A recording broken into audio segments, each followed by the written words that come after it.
पहाटे 3 ते 5 च्या दरम्यान जाग येते. लघवी करण्यासाठी उठणाऱ्यांनी एकदा नक्की बघा. मित्रांनो, उठल्यानंतर अस्वस्थ वाटते आपल्या चॅनलला सबस्क्राईब कर आणि लिही श्री स्वामी समर्थ. आज चांगली बातमी मिळेल. का किंवा तुम्हाला विनाकारण शौचालयात जावे लागते का? तर आता सावधगिरी बाळगा, कारण ही एक सामान्य घटना नाहीये. ही विश्वाची खंड आहे जी शांत असताना तुमच्याशी बोलत आहे. आणि आज पूज्य महाराजांनी उघड केलेले रहस्य तुमच्या पाठीला थंडी वाजवीत तुम्हाला काय जागी करत आहे. कोणते देव तुम्हाला त्यांची उपस्थिती जाणून ठेवायची लक्षण आहे की धैर्य आहे? एखादी उच्च शक्ती तुम्हाला बोलावत आहे की तुमच्या आयुष्यात असे काही वळण येणार आहे त्याची ब्रह्मांड तुम्हाला पूर्व सूचना देऊ इच्छितो. हा योगायोग नाही, तर हे चिन्ह द्यावी रहस्यमयी आणि अत्यंत शक्तिशाली आहे. तुमचा आत्मा कोणत्या गोष्टीशी जोडलेला आहे हे सुद्धा तुम्ही जाणून घेऊ शकता. पहाटे 3 ते 5 हा रहस्यमय काळ म्हणून ओळखला जातो. पहाटे 3 ते 5 हे असे क्षण आहे जेव्हा संपूर्ण विश्वात कंपन सुरू होतात. त्यावेळी या विश्वातले सर्व देवी देव आणि देवी शक्ती जागृत होत असतात आणि या सर्वांचा उद्दिष्ट आपल्या सर्वांशी संवाद साधण्यास आहे, आपल्याला संकेत देणे. ज्यावेळेस आपण जीवनामध्ये काही वाईट चुकीच्या गोष्टी करत असतो, जेव्हा आपले कृत्ये वाईट होतात, तेव्हा देव गप्प बसत नाहीत. ते संकेत देतात की सावधगिरी बाळगा, अजून तुमच्याजवळ वेळ आहे.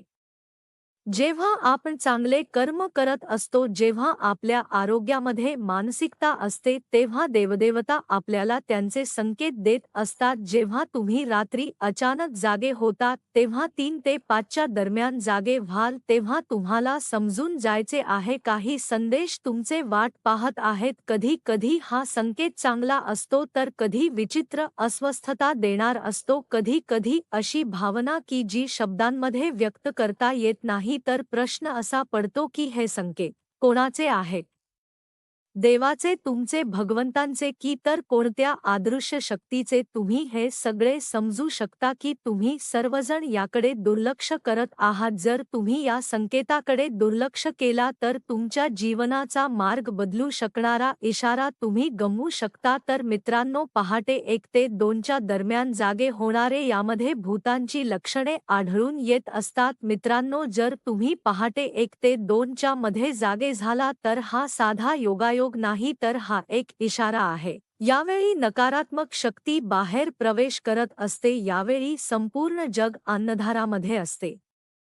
ज्या घरामध्ये ऊर्जा कमकुवत असते किंवा कर्म सर्वांमध्ये काही दोष असतो, आपल्या घरात प्रवेश करण्याचे ते प्रयत्न करत असतात. त्यावेळी तुम्हाला हनुमान मंदिरात जाऊन दर्शन घ्यायचं आहे आणि त्यानंतर एक मंत्र म्हणायचं, ओम हनुमते नमः. जप केल्याने तुम्हाला वाहणाऱ्या आणि तुमच्याकडे येऊ इच्छिणाऱ्या सर्व वाईट शक्ती लगेच पळून जातील. भक्तांचे रक्षण करते, जे त्यांना ख्या मनाने हाक मारते. भक्ती म्हणजे संरक्षण आणि नाव म्हणजे शक्ती. नमः हे लक्षण आहे. आता पुढील गोष्ट काळजीपूर्वक आहे का बघतो, कारण की हे खूप खोल, खूप गंभीर आणि खूप महत्त्वाची आहे. जर तुम्ही पहाटे 2 ते 3 वाजेच्या दरम्यान जागे होत असाल तर हे सामान्य लक्षण नाही. हे तुमच्या पूर्वजांचे दुःखद आव्हान आहे. सर्व बघतो, ही अशी वेळ आहे जेव्हा तुमच्या पूर्वजांचे दरवाजे तुमच्याशी संवाद साधण्यासाठी उघडतात. तर यावेळी तुमची झोप वारंवार खंडित होत असेल तर समजून जा की तुमचे पूर्वज रागावलेले आहे. कदाचित तुम्ही जाणूनमधून किंवा नकळत असे काही कृत्य केलेले असेल ज्यामुळे त्यांना वेदना झालेले आहे. त्यामुळे त्यांचा आत्मा अस्वस्थ होतो आणि जेव्हा पूर्वज अस्वस्थ होतात तेव्हा जीवनाची शांती हिरावून घेतले जाते. मग तुम्ही किती धावपळ केली तरी आनंद तुमच्याजवळ येत नाही, कारण जेव्हा पितृदोष येतो तेव्हा केवळ संपत्ती जात नाही, तर तुमचे शरीर सुद्धा आजारांचे घर बनते. नातेसंबंध तुटू लागतात. जणू काही घरावर काही अदृश्य पसरते आणि सर्व आनंद हळूहळू निघून जातो. पण या चिन्हांकडे दुर्लक्ष करू नका बघतो, कारण ते एक इशारा आणि तुमच्या पूर्वजांना शांत करण्याची संधी देखील आहे. तुमच्या आयुष्यात पुन्हा प्रकाश भरण्यासाठी हा सोपा मार्ग आहे. तर आता प्रश्न आहे की यावर उपाय काय करता येईल? काळजीपूर्वक ऐका. जर तुम्हाला खरोखर नंबर तुमचा पूर्वजांच्या आत्म्याला शांती द्यायची असेल तर काही खास कामे तुम्ही करायला हवी.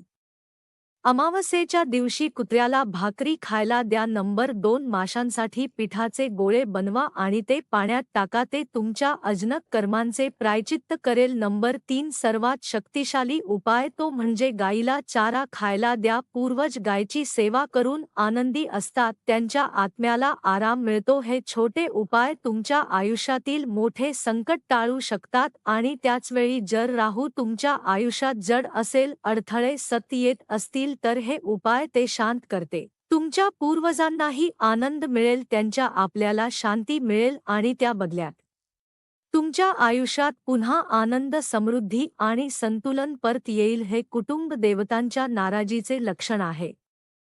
आता पुढची गोष्ट खूप काळजीपूर्वक ऐका, कारण आता आपण त्यावेळी बद्दल बोलणार आहोत. जर तुम्ही पहाटे 3 ते 4 वाजेपर्यंत वारंवार जागे होत असतात तर आता तुम्हाला फक्त सतर्क राहावे लागणार नाही तर खूप सतर्क राहावे लागेल, कारण हीच वेळ आहे जेव्हा तुमचे कुटुंब देवता तुमच्याशी संवाद साधण्याचा प्रयत्न करत आहे. तुमचा संपूर्ण वंश बलिदान दिला जातो, तिची कुलदेवी जिच्या आशीर्वादाने तुमचे घर बसते, तुमची संतती वाढते, तुमचे आयुष्य पुढे जाते. जेव्हा ती शक्ती तुमच्यावर रागावते तेव्हा आयुष्यातील प्रत्येक गोष्ट एक एक करून तुटू लागते. यावेळी जेव्हा तुम्ही जागे व्हा तेव्हा हे लक्षण आहे की तुम्ही तुमच्या कुठेतरी विसरलेल्या आहात. असे बरेच लोक आहे किंवा त्यांची आठवण सुद्धा करत नाही, ते कधीही त्यांच्या चित्रापुढे नतमस्तक सुद्धा होत नाही आणि नंतर नकळत ते स्वतःचा मोस्ट होता. रागवल्यावर आयुष्यात काय करू लागते तर पहा, घरात अनावश्यक भांडणे होतात, कुटुंबात अशांतता पसरते, मुलांचे आरोग्य पुन्हा बिघडते, मुलींचे लग्न अडकते, व्यवसाय ठप्प होतो, नोकऱ्या पुन्हा जातात आणि सर्वात धोकादायी गोष्ट म्हणजे एक विचित्र सावली प्रत्येक काम थांबवते. हे सर्व संकेत आहेत की तुमच्या गुरुदेवता कोणती कुळदेवी तुम्हाला काहीतरी सांगत आहे. जर ते तुम्हाला रात्री 3 ते 4 च्या दरम्यान येथे जात करत असतील आणि तेही संपूर्ण विश्वशांती असेल तर आता तुम्ही काय करावे तर बघतो यावर उपाय काय आहे. लक्ष देऊ नका. सर्वात पहिला, पौर्णिमेच्या दिवशी तुमच्या घरात किंवा तुमच्या गुरुदेवतेच्या ठिकाणी तो दिवा आणि फुले अर्पण करा.